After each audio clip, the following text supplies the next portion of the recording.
Chapter 8 The Tata Trusts. The Tata Trusts are a set of philanthropic trusts established by members of the Tata family, to which the majority of the family's personal wealth has been dedicated and bequeathed. The trusts now control 66% of Tata but have no direct involvement in the oversight or management of the company. They are unique in being owned by an organization dedicated to social service. There is a commission in India that oversees the management and governance of all its charitable trusts. Tata Sons has long been regarded as one of the most successful companies in history, and part of the reason for its success may well be its ownership structure. The Tata Trusts, philanthropic trusts established by members of the Tata family, not mutual funds or pensions or even individual investors, ultimately control the global conglomerate. The Tata Trusts were established for the express purpose of funneling the personal wealth of the Tata family into social programs to benefit the people. Sharnaz Vazunia, Program Officer of the Sir Dorabji Tata Trust, explains, "Our 75% of our trust's funds come from dividends on the shares it owns in Tata Sons, the group's holding company. The remainder comes from their own statutory investments." Supporting education. Philanthropy for education was a new concept when Jamshedji Tata created the first Tata Trust, the J.N. Tata Endowment, in 1892. His goal was to help promising Indian students attend college, those who could not otherwise afford to do so. 6 years later, Jamshedji set aside half his personal fortune for a research institute, the Indian Institute of Science, which opened its doors in 1911. Incidentally, 2 years after Jamshedji's pioneering gift in 1900, Andrew Carnegie donated $1 million to found a technical school in Pittsburgh, Pennsylvania, which would later become Carnegie Mellon University. To date, the J.N. Tata Endowment has supported more than 3,500 scholars. Many of the recipients have gone on to become scientists, doctors, writers, performing artists, and even an Indian president, K.R. Narayanan. Jamshedji's first concept of philanthropy consisted of a patchwork of giving, referring to a pattern of donating money here and there to causes that had immediate needs.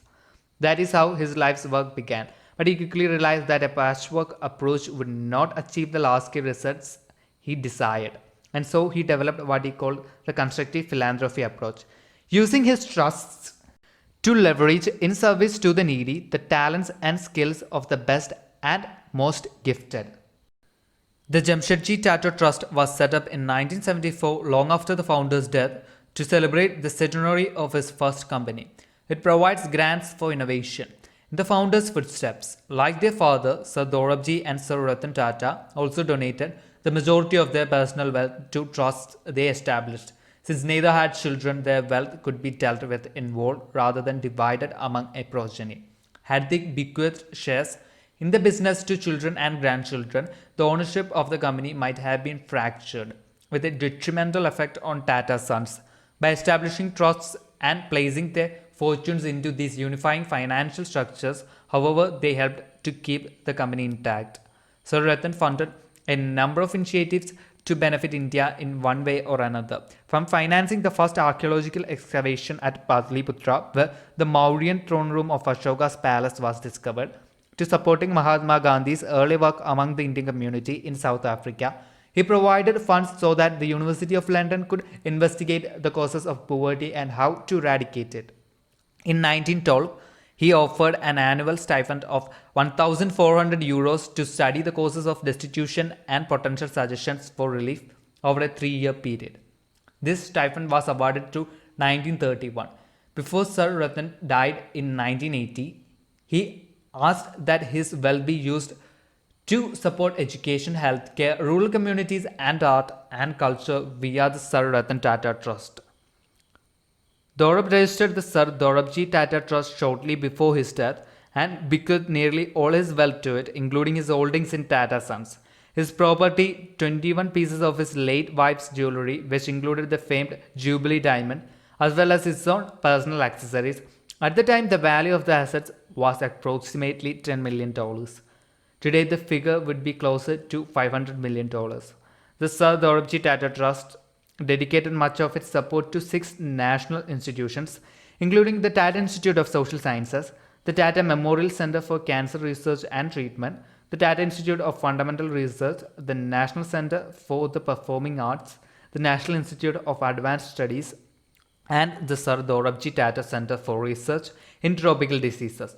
All of these were established after Dorab's death, but they reflect his intentions for his legacy. When his wife, Lady Meherbai, died of leukemia in 1931 at the age of 50, Dorab started two trusts in her memory: the Lady Meherbai D. Tata Education Trust and the Lady Tata Memorial Trust. The Education Trust supports advanced education for women, and the Memorial Trust funds important and often groundbreaking research into leukemia and other diseases. Some of the research recently conducted under the trust auspices qualified for the Nobel Prize. The J.R.D. Tata Trust, which JRD established in 1944, supports education, research, and community development. It grants scholarships, provides disaster relief, and funds social welfare projects. Like businesses that have expanded and are in need of consolidation, the Tata Trusts have now been expanded and combined as the Sir Dorabji Tata Trust and Allied Trusts. The Allied Trusts are smaller and include the Tata Social Welfare Trust, the RD Tata Trust, the Tata Education Trust, the JRD Tata Trust, the JRD Tata and Thelma Tata Trust, the Jamshedji Tata Trust, the JN Tata Endowment, the Lady Meherbai Tata Memorial Trust, and the Lady Meherbai Tata Education Trust. The Sir Dorabji Tata Trust and the Allied Trusts provide financial support to more than 600 non-governmental organizations in 6 social development sectors: natural resource management and livelihoods, urban poverty and livelihoods, education, health, civil society, governance, human rights and media, art and culture. Among the Tata Trusts, the Sir Ratan Tata Trust is the other major player, alongside the Sir Dorabji Tata Trust and Allied Trusts. Catalysts for change. All of the Tata Trusts work to apply their financial resources to foster significant change in India for the benefit of its people. Whether investing in education reform, providing the means for India's top scholars to study abroad, dedicating a sizable sum to the eradication of disease, or funding programs to aid children with special needs, the Tata Trusts are serious about their work. They don't simply throw money at a problem, but invest it wisely, targeting areas where it is possible to make a positive difference. A portion of each trust's disbursements is also set aside for individual grants. For example, one grant of 125 rupees was given to an older man who needed new glasses and could not afford them. Did that grant change the country? No. But for that man, it meant the difference between light and darkness. This approach reflects Parsi religious doctrine, which holds that changing the life of even one other person for the better means that your life has purpose. What is perhaps most remarkable about the Tata Trusts is their adaptability. Like many entrepreneurial organizations, these massive trusts change to meet the changing needs of society. Just as Tata Sons remain flexible and nimble with respect to the management of its many business units, so too the trusts are agile and structured to best serve the most important or pressing needs. Part of the adaptability of the trusts is due to their having evolved from a donor-dependent model to one of the partnerships and joint ventures with other organizations. It was Ratan Tata who said, philanthropic institutions in India still believe they're charitable and therefore must operate on a shoestring, and that creating an organization is almost a luxury. This needs to change. They have to recognize that a non-profit has as much responsibility for being professionally run as a corporate body. Hence the introduction of business processes and strategies for growth. JRD may have said it best when he explained the impact Jamshedji Tata's family had on all of India through their trusts. The wealth gathered by Jamshedji Tata and his sons in half a century of industrial pioneering formed but a minute fraction of the amount by which they enriched the nation.